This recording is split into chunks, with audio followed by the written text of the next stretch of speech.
മിശിഹായിൽ പ്രിയ സഹോദരങ്ങളെ, ആഗമന കാലത്തിലെ 13-ാം ദിവസമായ ഇന്ന് നമ്മുടെ ചിന്തയ്ക്ക് അടിസ്ഥാനമായി പാപം ഉപേക്ഷിക്കാം എന്ന വിഷയം സ്വീകരിക്കാം.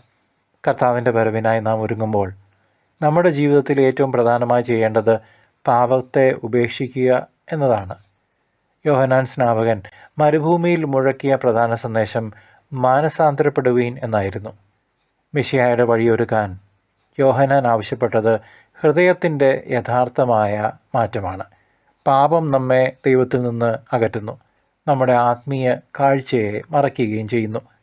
യേശയ്യായുടെ പുസ്തകത്തിൽ കർത്താവ് പറയുന്നു, നിങ്ങളുടെ പാപങ്ങൾ കടും ചുവപ്പാണെങ്കിലും അവ മഞ്ഞുപോലെ വെണ്മയുള്ളതാകും. ദൈവത്തിൻ്റെ കരുണ അനന്തമാണ്. അവിടുന്ന് നമ്മെ ശുദ്ധീകരിക്കാൻ സദാ സന്നദ്ധനാണ്. പ്രിയ സഹോദര സഹോദരി, ഈ ആഗമനകാലം നമ്മെ ക്ഷണിക്കുന്നത് നമ്മുടെ ബലഹീനതകളെ തിരിച്ചറിയുവാനും കുമ്പസാരം എന്ന കൂദാശയിലൂടെ ദൈവകരുണയിൽ അഭയം പ്രാപിക്കാനുമാണ്.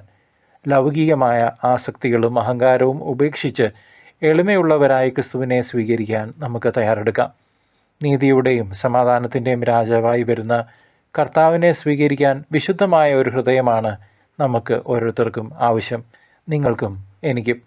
പാപത്തിൽ തുടരുന്നത് അവിടുത്തെ രണ്ടാമത്തെ വരവിനെ തടയുന്നതിന് തന്നെ തുല്യമാണ്.